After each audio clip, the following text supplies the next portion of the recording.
जय श्री गणेश। दोस्तों, कल्पना कीजिए एक ऐसी रात्रि जब आकाश में चंद्रमा नहीं होता, चारों ओर गहरा अंधकार छाया होता, लेकिन उसी अंधकार में आपके पूर्वज आपको देख रहे होते। फाल्गुन मास की अमावस्या साधारण तिथि नहीं है।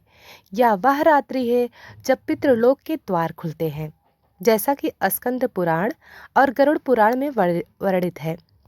इस दिन पितर पृथ्वी पर आते हैं अपने संतानों के कर्म देखने। प्रिय भक्तजनों, क्या आपने कभी सोचा है क्यों कुछ घरों में अचानक रुकावटें आती हैं? क्यों बिना कारण जीवन में बाधाएं उत्पन्न होती हैं? क्या यह केवल संयोग है या पितरों का कोई संकेत? प्रिय भक्तजनों, स्वयं देवों के देव शिव ने माता पार्वती को फाल्गुन अमावस्या का यह गूढ़ रहस्य बताया था। आज हम जानेंगे फाल्गुन अमावस्या की वह दिव्य कथा जो पितृदोष, तर्पण, दान और मोक्ष का मार्ग बताती है। कहीं ऐसा तो नहीं कि इस बार फाल्गुन अमावस्या आपके जीवन को बदलने वाली हो। वीडियो को अंत तक अवश्य देखें, क्योंकि अंत में हम आपको बताएंगे इस दिन क्या करें ताकि 7 पीढ़ियां तृप्त हों। आइए आरंभ करते हैं फाल्गुन अमावस्या की दिव्य पौराणिक कथा। तो भक्तों, वीडियो को लाइक सब्सक्राइब नहीं किया है तो अभी कर लें और कमेंट में हमें ज़रूर बताएं कि आपको यह कथा कैसी लगी। अब आइए कथा में प्रवेश करें। में वर्णन है कि अमावस्या केवल अंधकार की रात नहीं, बल्कि यह आत्माओं, पितरों और सूक्ष्म लोकों के द्वार खुलने का समय होता है। कैलाश पर्वत पर संवाद। हिमालय की दिव्य चोटी पर श्वेत चंद्र किरणों के बीच देव के देव महादेव विराजमान थे। शिव उनके समीप बैठी थी जग जननी पार्वती। माता पार्वती ने गंभीर स्वर में प्रश्न किया, स्वामी, फाल्गुन अमावस्या की रात्रि इतनी विशेष क्यों मानी जाती है? क्यों कहा जाता है कि इस दिन पितर पृथ्वी पर आते हैं? महादेव मंद मुस्कुराए, उनकी जटाओं से गंगा की धारा झिलमिला उठी। उन्होंने कहा, देवी, यह रहस्य अत्यंत गूढ़ है, जिसे जानकर मनुष्य जीवन का वास्तविक अर्थ समझ सकता है। बहुत समय पूर्व त्रेता युग के अंतिम चरण में एक राज्य था, विशाल, समृद्ध और धर्मनिष्ठ। उस राज्य का नाम था धर्मकेतु। राजा धर्मकेतु अत्यंत दानी, यज्ञ प्रिय और प्रजा वात्सल्य था। उसके राज्य में कभी अकाल नहीं पड़ा। वर्षा समय पर होती थी, नदियां कल कल बहती थीं। परंतु एक वर्ष फाल्गुन मास के आगमन से ठीक पहले राज्य में विचित्र घटनाएं होने लगी। रात्रि में लोगों को स्वप्न आने लगे। स्वप्न में वे अपने दिवंगत पूर्वजों को देखते वे व्याकुल हो जाते। कुछ कहना चाहते थे, परंतु जैसे ही कोई निकट आता वे अदृश्य हो जाते। एक दिन प्रजा का समूह दरबार पहुंचा। महाराज, हमें प्रतिदिन स्वप्न में अपने पितर दिखाई देते हैं। वे पीड़ित प्रतीत होते हैं। राजा धर्मकेतु चिंतित हो उठा। उसने तुरंत राजपुरोहित को बुलवाया। राजपुरोहित ने महान तपस्वी महर्षि वेदांग, उन्होंने ध्यान लगाया, अग्नि में आहुति दी। कुछ क्षण बाद उनकी आंखें खुली। उन्होंने गंभीर स्वर में कहा, महाराज, यह संकेत है कि आपके राज्य में पितृ तर्पण और श्राद्ध की उपेक्षा हो रही है। विशेषतः फाल्गुन अमावस्या निकट है। यह दिन पितरों के लिए अत्यंत महत्वपूर्ण है। महर्षि बोले, पुराणों में वर्णित है कि अमावस्या के दिन पितृलोक के द्वार खुलते हैं। पितर अपनी संतानों के कर्म देखने पृथ्वी पर आते हैं।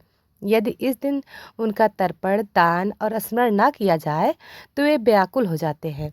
राजा ने पूछा, गुरुदेव, पितृलोक कहाँ है? महर्षि बोले, यह लोक अदृश्य है। यह यमलोक से भिन्न है, जहाँ धर्म पूर्वक जीवन जीने वाले पूर्वज निवास करते हैं। उनके अधिपति हैं यमराज और उनके सचिव हैं चित्रगुप्त। फाल्गुन अमावस्या को विशेषता वे आत्माएं पृथ्वी पर आती हैं जिन्हें अपने वंशजों से तर्पण की अपेक्षा होती है। प्रिय भक्तजनों, उस रात्रि राजा स्वयं महल की छत पर सोया। आधी रात के पश्चात चारों ओर अजीब शीतलता छा गई। आकाश में चंद्रमा नहीं था, घना अंधकार। अचानक राजा ने देखा, महल के प्रांगण में धुंध सी उठ रही है। उस धुंध से आकृतियां प्रकट हुई। वृद्ध पुरुष, स्त्रियां, कुछ बालक, वे सभी राजवंश के पूर्वज थे। उनके मुख पर करुणा का भाव था। राजा भयभीत होकर बोला, आप कौन हैं?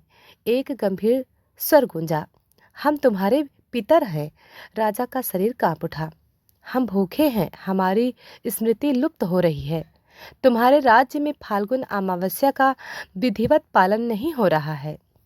प्रिय भक्तजनों, एक वृद्ध पितामह आगे बढ़े। उन्होंने कहा, राजन, जब तक संतति श्राद्ध और तर्पण करती है, हमारा पितृलोक में स्थान स्थिर रहता है, परंतु जब संतति भोग विलास में लीन होकर पूर्वजों को भूल जाती है, तो पितरों की ऊर्जा क्षीण होने लगती है। राजा की आंखों से आंसू बहने लगे। मैंने कभी उपेक्षा नहीं की। वृद्ध बोले, राजन, तुम धर्मात्मा हो, परंतु प्रजा में आलस्य फैल गया है। फाल्गुन अमावस्या को दान, तर्पण, ब्राह्मण भोजन और पीपल पूजन अनिवार्य है। प्रिय भक्तजनों, उसी क्षण आकाश में गर्जना हुई। एक दिव्य प्रकाश फैला। उस प्रकाश से प्रकट हुए भगवान शिव। सभी पितर नतमस्तक हो गए। महादेव बोले, राजन, धर्म केतु, यह समय है जागरण का। फाल्गुन अमावस्या केवल कर्म कांड का नहीं है, यह कृतज्ञता का दिवस है। जो मनुष्य इस दिन पवित्र नदी में स्नान करता है, तिल तर्पण देता है, ब्राह्मणों को भोजन कराता है, पीपल वृक्ष की पूजा करता है, उसके पितर तृप्त होकर आशीर्वाद देते हैं। प्रिय भक्तजनों, राजा ने हाथ जोड़कर कहा, प्रभु कृपा करें, मेरे राज्य को इस दोष से मुक्त करें। महादेव ने कहा, यदि इस बार फाल्गुन अमावस्या को समस्त राज्य में विधिवत अनुष्ठान होगा, तो न केवल पितर तृप्त होंगे, बल्कि राज्य में आने वाला संकट भी टल जाएगा। राजा चौंका। कौन सा संकट? महादेव मौन हो गए। आकाश में उनका स्वर गूंजा, अज्ञान सबसे बड़ा संकट है। और वे अदृश्य हो गए। प्रिय भक्तजनों, प्रातः होते ही राजा धर्मकेतु ने शंखनाद करवाया। नगर के चौक, गलियों और ग्रामों में दूत भेजे गए।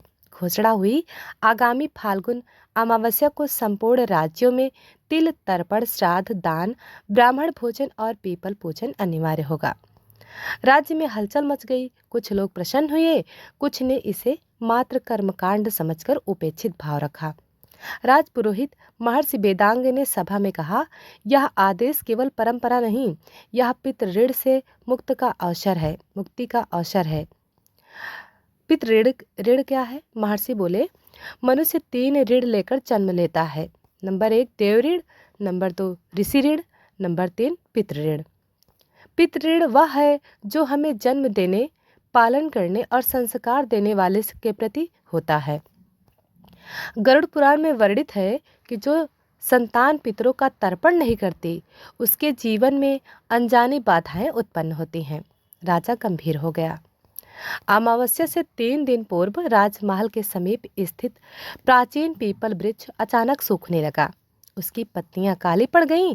राजपुरोहित ने कहा, यह अशुभ संकेत है।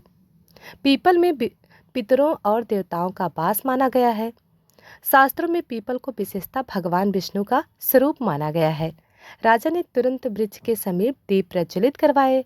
प्रिय भक्तजनों, उसी राज्य में एक निर्धन ब्राह्मण रहता था। नाम था सोमदत्त। वह अत्यंत गरीब था। घर में अन्न नहीं था। उसकी पत्नी ने कहा, हम श्राद्ध कैसे करेंगे? हमारे पास तो तिल भी नहीं है। सोमदत्त दुखी होकर बोला, यदि पितर तृप्त ना हुए तो रात में उसे स्वप्न आया। उसके पितामह प्रकट हुए। उन्होंने कहा, बेटा, श्राद्ध सबसे बड़ा दान है। यदि 1 लोटा जल और 1 तिल भी श्रद्धा से अर्पित करोगे तो हम तृप्त हो जाएंगे। सुबह उठते ही सोमदत्त की आंखों में आंसू थे। फाल्गुन अमावस्या आ पहुंची। आकाश में सूर्य अस्त होते ही पूरा राज्य मौन में डूब गया। नदी तट पर भीड़ उमड़ पड़ी। लोग स्नान कर रहे थे, तिल मिश्रित जल अर्पित कर रहे थे। ओम पितृभ्या स्वधा नमः मंत्रों की ध्वनि वातावरण में गूंज रही थी। राजा स्वयं नदी में उतरा। उसने 3 बार तर्पण किया। उसी समय पितृलोक में कंपन हुआ। वहां धर्माधिपति यमराज अपने सिंहासन पर विराजमान थे।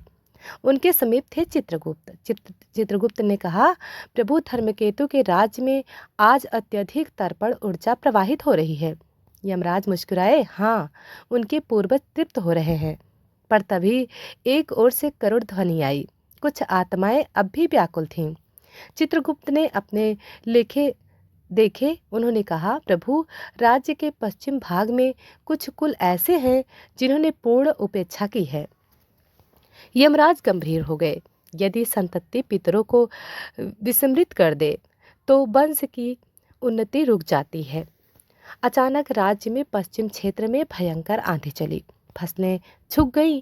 एक गांव में अग्निकांड हो गया। लोग भयभीत हो उठे। राजा को समाचार मिला। वह तुरंत वहां पहुंचा। महर्षि वेदांग ने ध्यान लगाया। उन्होंने कहा, यह पितृ शाप का परिणाम है। कुछ परिवारों ने अमावस्या का तर्पण नहीं किया। उधर निर्धन ब्राह्मण सोमदत्त ने सिर्फ एक लोटा जल और कुछ तिल अर्पित किए थे। उस रात उसके घर में दिव्य प्रकाश हुआ। उसके पितर प्रसन्न होकर प्रकट हुए।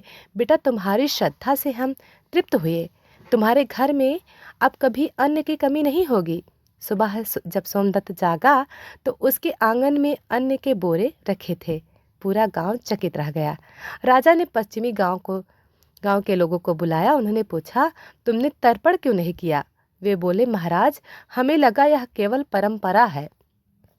महर्षि बोले, परंपरा नहीं, यह कृतज्ञता है।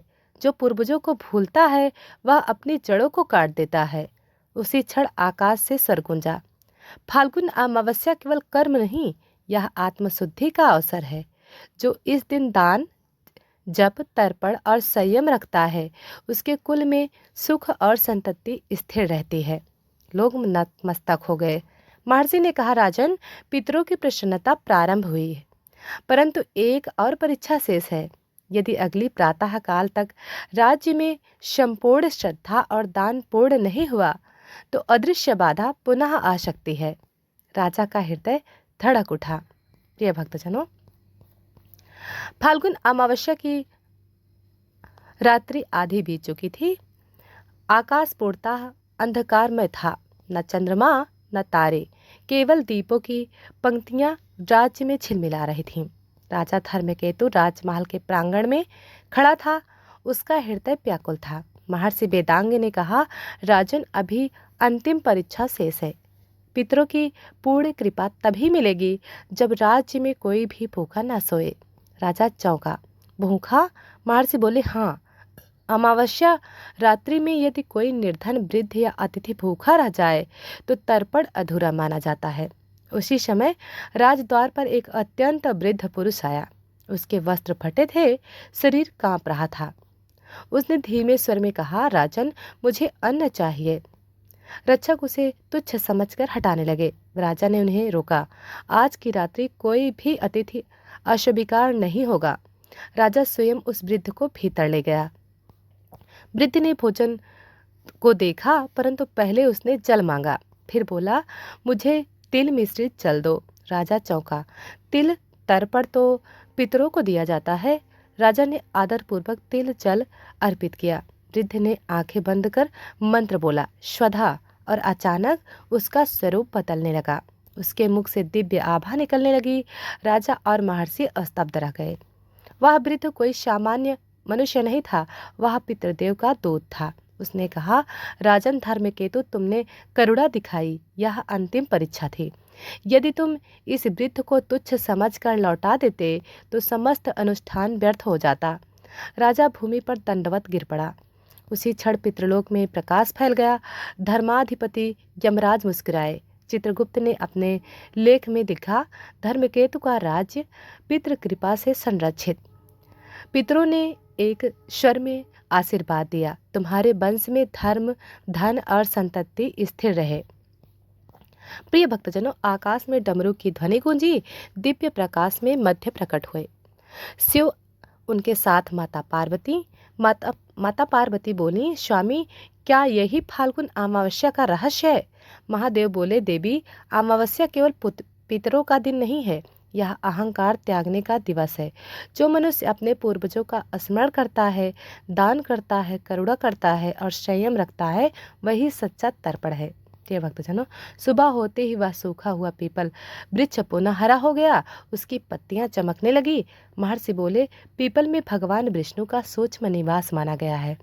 आज पितरों के साथ देवता भी प्रसन्न हुए।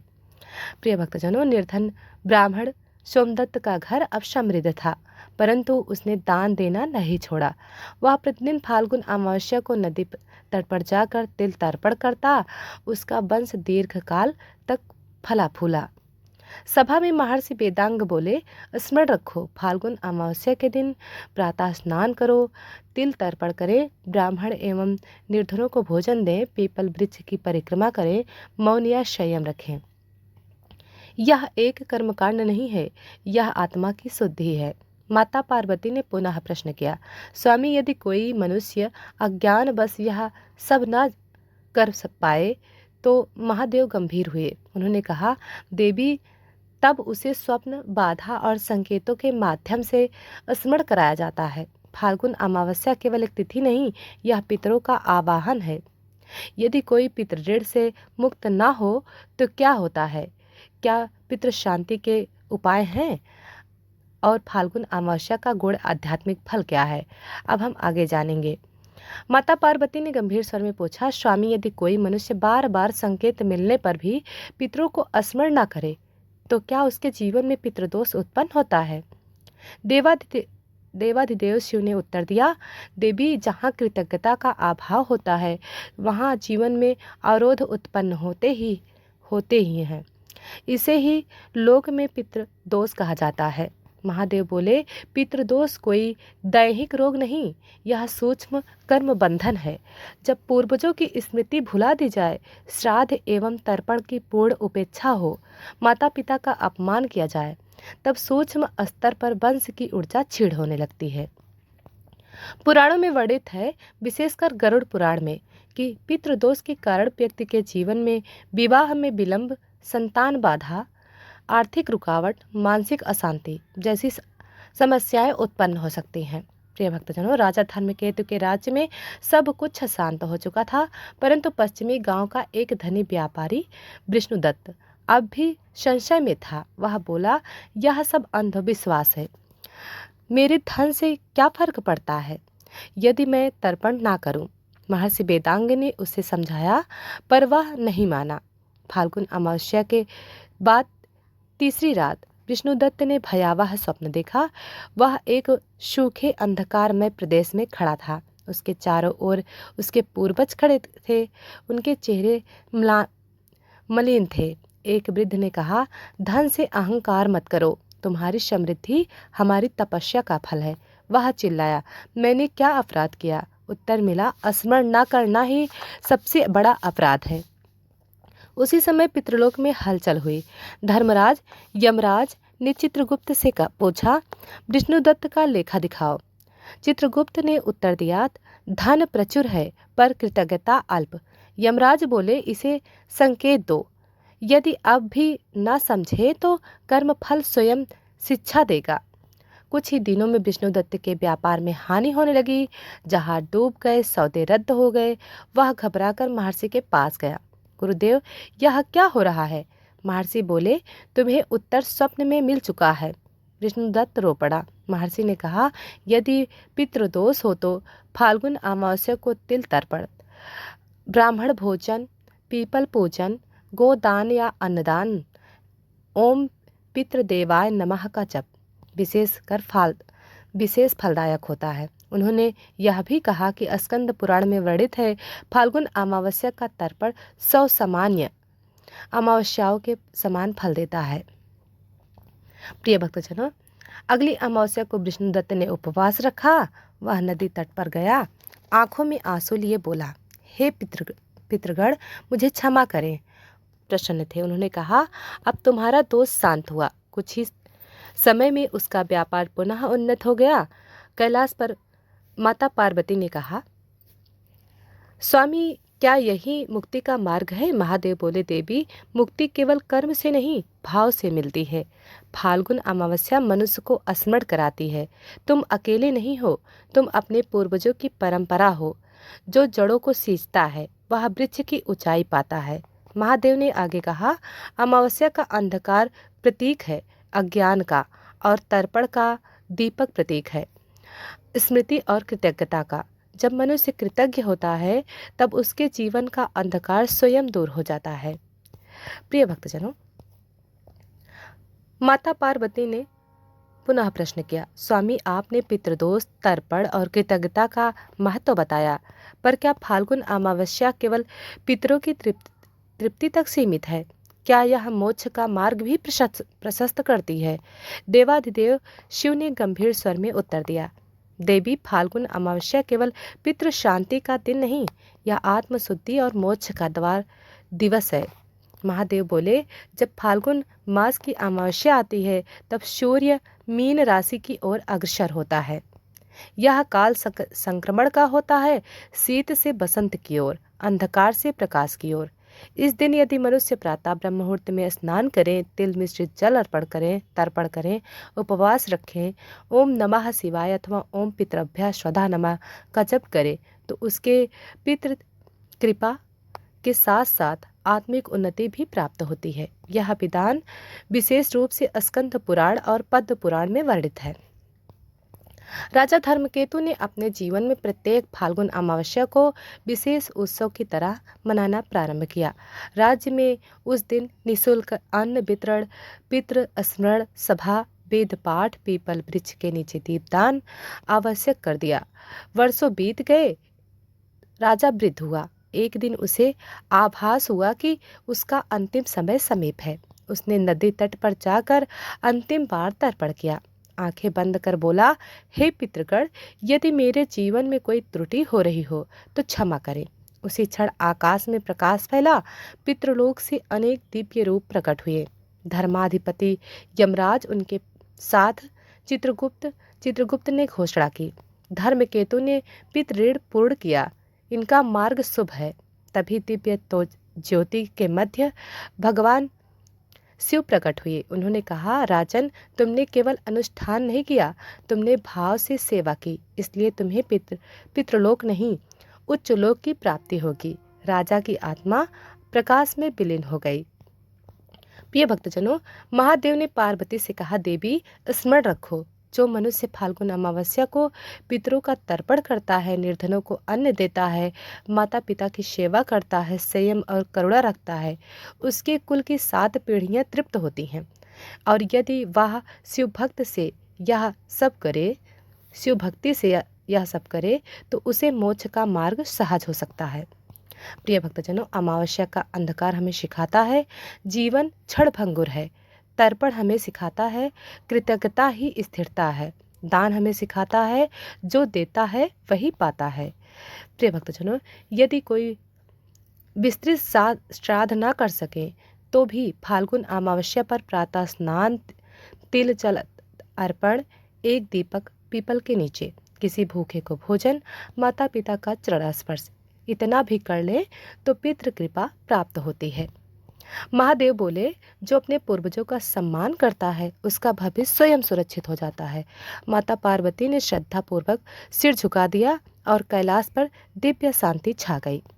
फाल्गुन अमावस्या केवल एक तिथि नहीं, यह है पितृ स्मरण, कृतज्ञता, आत्मशुद्धि, दान और मोक्ष का मार्ग।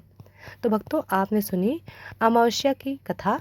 वीडियो पसंद आई हो तो वीडियो को लाइक करें और चैनल को सब्सक्राइब जरूर करें। धन्यवाद।